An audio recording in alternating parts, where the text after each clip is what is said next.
जय विष्णु भगवान। दोस्तों, आज हम आप सबको गौ माता की कथा सुनाने जा रहे हैं। गौ माता की पूजा करने और उन्हें खाना देने से हमारे कौन से कार्य पूर्ण हो जाते हैं। इस कथा को सुनने के बाद आप सब बहुत प्रसन्न होंगे और आपके कष्ट दूर हो जाएंगे। चलिए कथा को शुरू करते हैं। एक समय की बात है, क्षीर सागर में भगवान विष्णु शेषनाग की सैया पर लेटे थे और माता लक्ष्मी पास में बैठी भगवान विष्णु के पैर दबा रही थी। पैर दबाते दबाते अचानक से रुक गई। तभी भगवान विष्णु माता लक्ष्मी से पूछते हैं, क्या हुआ देवी, रुक क्यों गई? आप क्या सोच रही हो? तभी माता लक्ष्मी ने कहा, प्रभु, आप तो तीनों लोक के स्वामी हैं और त्रिकालदर्शी भी, आपको सब पता है।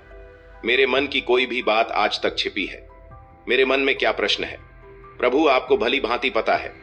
भगवान श्री विष्णु कहते हैं, हे देवी लक्ष्मी, मैं आपकी चिंता को जानता हूं और यह भी जानता हूं कि आप समस्त मनुष्य जाति और जगत के कल्याण के लिए ही आप चिंतित हैं। आपके मन में जो भी प्रश्न हो, आप निसंकोच होकर पूछे। फिर देवी लक्ष्मी कहती है, भगवान यदि आप चाहते हैं तो मैं आपसे एक प्रश्न पूछने की चेष्टा करती हूं। देवी लक्ष्मी कहती है, भगवान आज मैं पृथ्वी लोक पर बड़ा ही विचित्र दृश्य देखा। तभी भगवान विष्णु पूछते हैं, देवी ऐसा क्या देखा पृथ्वी लोक पर? माता लक्ष्मी कहती है, प्रभु, मैं पृथ्वी लोक पर देखा कि कुछ अत्याचारी मनुष्य गायों की हत्या कर रहे थे और उन्हें मार रहे थे। वहीं कुछ सज्जन मनुष्य गायों की पूजा भी कर रहे थे। तो प्रभु, यह सब दृश्य देखकर मेरा मन बहुत ही व्यथित है। मनुष्य खुद की इच्छा पूर्ति के लिए इन बेजुबान पशुओं को क्यों मारता है? इन पर इतना अत्याचार क्यों करता है? हे स्वामी, मेरे मन में यह जानने की इच्छा हो रही है कि जो मनुष्य गाय की पूजा करता है, उसकी सेवा करता है, उसे क्या फल मिलता है? और जो अत्याचारी मनुष्य गायों को मारता है, उन पर अत्याचार करता है, उन्हें कौन सा दंड मिलता है? भगवान देवी लक्ष्मी की ओर मुस्कुराते हुए देखते हैं और कहते हैं, हे देवी, आपने बहुत ही उत्तम प्रश्न पूछा है। जो गायों को कष्ट देता है, उन्हें मारता है, उसे तो उसके पाप किए हुए कर्मों की सजा नरक में अवश्य मिलती है। परंतु जो गायों की पूजा करता है, उनकी सेवा करता है, उन्हें स्वर्ग लोक की प्राप्ति होती है। गौ माता की सेवा करने से पृथ्वी लोक पर और देवलोक में मनुष्य को कौन सा फल मिलता है? हे देवी, मैं आपको एक कथा के माध्यम से आपको समझाता हूं। हे देवी, आप इस कथा को ध्यान से सुने। इस कथा को जो भी मनुष्य सुनता है, उसके समस्त कष्ट और पाप नष्ट हो जाते हैं। उसे धन धन्य वैभव और कीर्ति की प्राप्ति होती है और मृत्यु के बाद वह मनुष्य देवलोक में निवास करता है। माता लक्ष्मी कहती हैं, प्रभु, यह मेरा सौभाग्य है कि यह कथा आपके द्वारा मुझे सुनने को मिल रही है। भगवान कथा प्रारंभ करते हैं।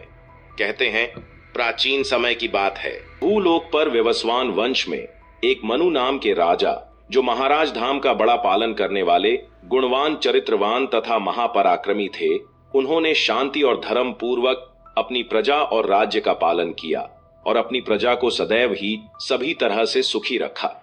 उनकी प्रजा सदैव उनसे संतुष्ट रहती थी। कुछ दिन बाद राजा मनु की शादी राजकुमारी सतरूपा से हो जाती है। महाराज मनु अपनी पत्नी सतरूपा के साथ प्रसन्नता पूर्वक अपना वैवाहिक जीवन व्यतीत कर रहे थे। किंतु कुछ वर्ष बीत जाने के बाद महाराज को अपने उत्तराधिकारी की चिंता सताने लगी, क्योंकि महारानी के गर्भ से कोई संतान नहीं हुई। तब महाराज मनु अकेले और एकांत में बैठकर सोचने लगे कि मैं कभी कोई पाप भी नहीं किया है और मैं सदैव ऋषियों और मुनियों की सेवा की है, धर्म पूर्वक राज्य भी चला रहा हूं। उसके बाद भी मुझे पुत्र की प्राप्ति नहीं हो रही है।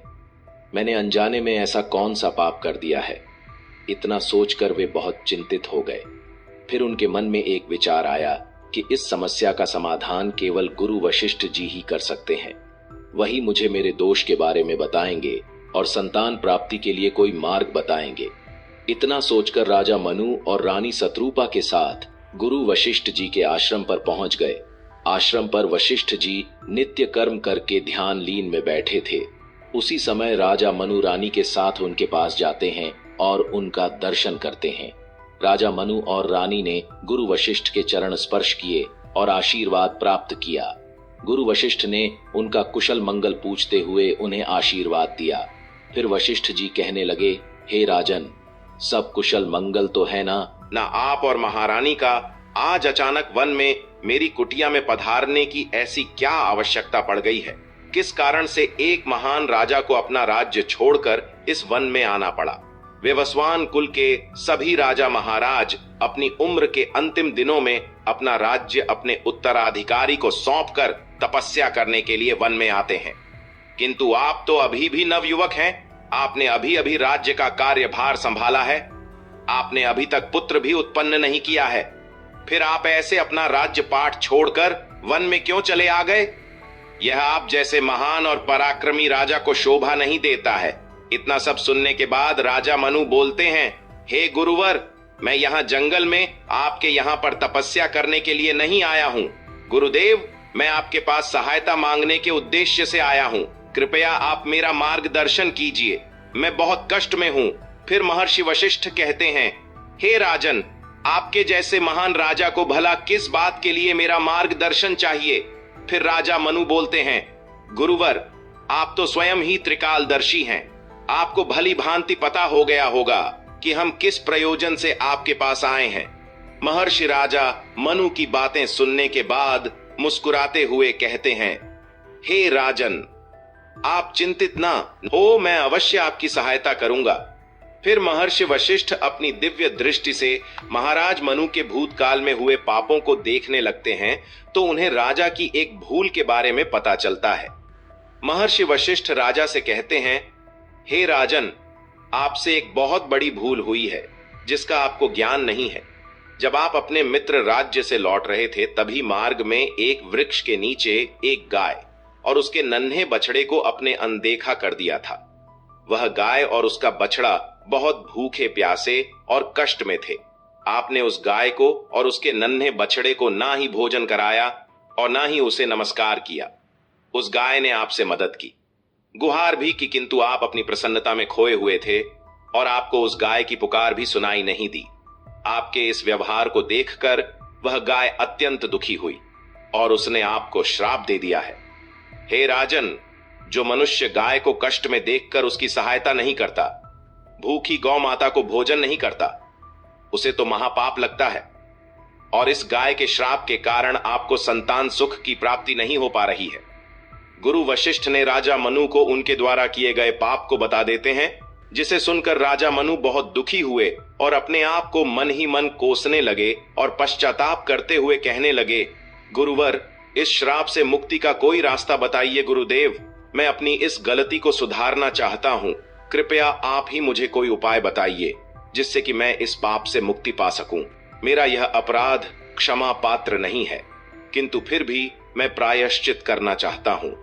फिर महर्षि वशिष्ठ कहने लगते हैं, हे राजन, आप चिंतित ना हो, इस पाप से मुक्ति पाने का कोई उपाय अवश्य होगा। और वह थोड़ी देर सोचने के बाद बोलते हैं, राजन, आप मेरे आश्रम की सुरभि नाम की गाय की सेवा करो। वह उस गाय की पुत्री है जिसकी आपने सहायता नहीं की थी।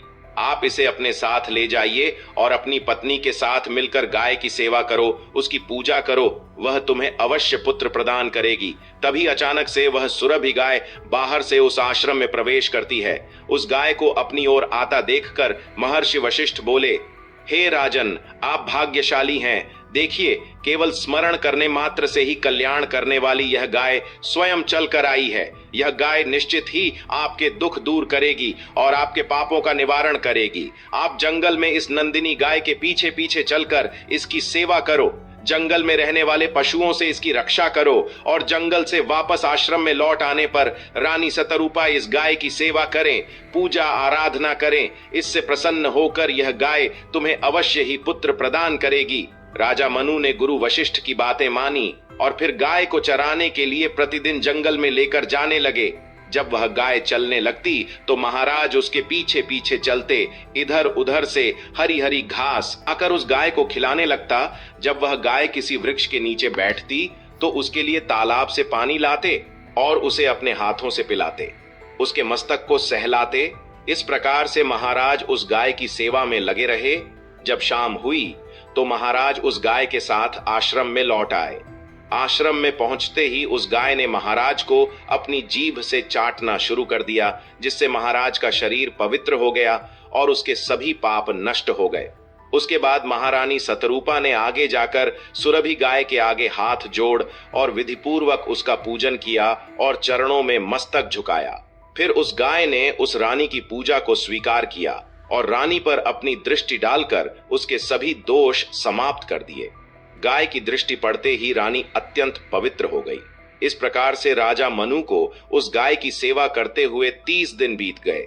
फिर 31 दिन महाराज जब गाय को लेकर जंगल में गए तो वह गाय चरते चरते कैलाश पर्वत पर चली गई। उसके पीछे पीछे राजा मनु भी चले गए। वहां उस पर्वत पर खड़े होकर वह कैलाश पर्वत की सुंदरता को एकटक निहार रहे थे। इतने में ही अचानक से एक सिंह ने आकर उस गाय को बलपूर्वक दबोच लिया। राजा को उस सिंह के आने की आहट तक नहीं मालूम हुई। गाय ने जोर से कहा, महाराज मेरी रक्षा करो राजा। मनु ने गाय की तरफ देखा। सुरभि गाय की आंखों से आंसुओं की धारा बह रही है, जिसे देखकर महाराज व्यथित हो उठे और उन्होंने तुरंत ही अपना बाण निकाला और धनुष की डोरी पर रखा और उस शेर को मारने के लिए प्रत्यंचा खींची। इस समय उस शेर ने महाराज की तरफ देखा। उस शेर की दृष्टि पड़ते ही महाराज का शरीर जैसे बर्फ की तरह जम गया हो, उनकी शक्ति क्षीण हो गई, उनका सारा बल शून्य हो गया।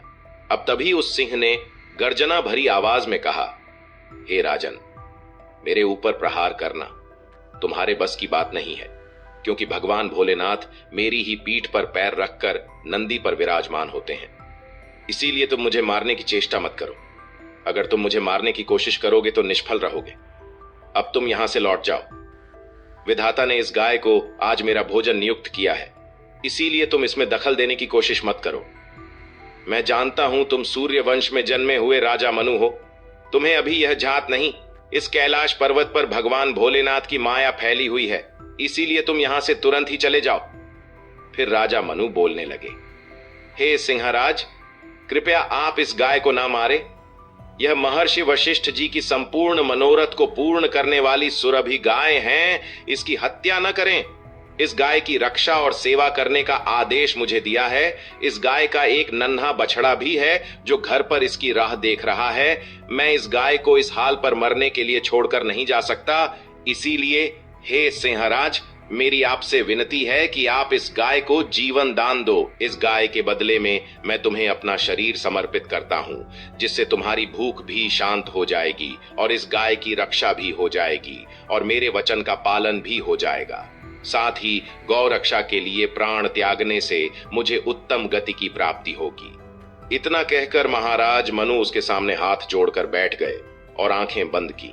फिर अचानक से राजा के कानों में आवाज सुनाई पड़ी, पुत्र उठो, मैं तुम्हारी सेवा से अत्यंत प्रसन्न हूं। यह सुनकर महाराज उठ खड़े हुए और उन्होंने अपने सामने उस गाय को देखा और वह शेर कहीं दिखाई नहीं दे रहा था।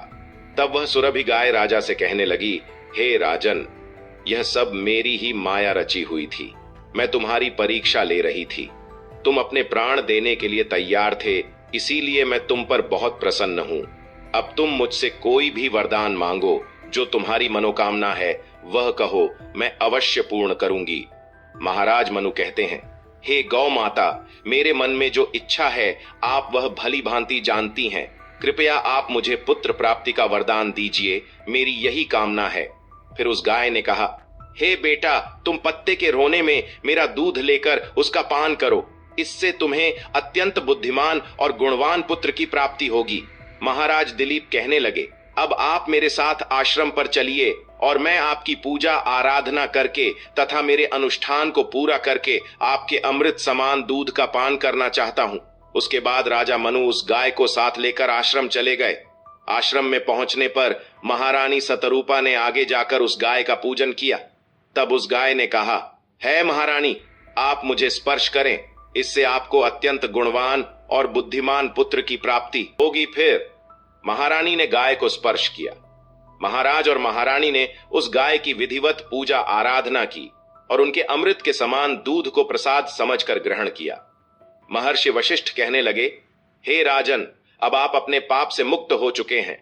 तुम्हारी मनोकामना अवश्य पूर्ण होगी। जो भी मनुष्य गाय की सेवा करता है, उसे भोजन करता है, उसकी पूजा करता है, उसके सभी काम सफल होते हैं। जो भी गाय की रक्षा करता है, उसकी कभी दुर्गति नहीं होती है। मृत्यु के बाद वह देवलोक में जाता है और भगवान के दर्शन करने का सौभाग्य उसे प्राप्त होता है। जो मनुष्य गाय का दूध पीता है वह सभी रोगों से दूर रहता है। जो गाय का दान करता है उसे मोक्ष की प्राप्ति होती है। जो स्त्री रोज गाय को रोटी खिलाती है वह सौभाग्यशाली बन जाती है। गाय समस्त पापों का नाश करने वाली और सभी मनोरथ को पूर्ण करने वाली है, अतः सदैव इसकी रक्षा और पूजा करनी चाहिए। इतना करने से ही मनुष्य के सभी कार्य सफल होते हैं, उसकी दरिद्रता और गरीबी समाप्त हो जाती है।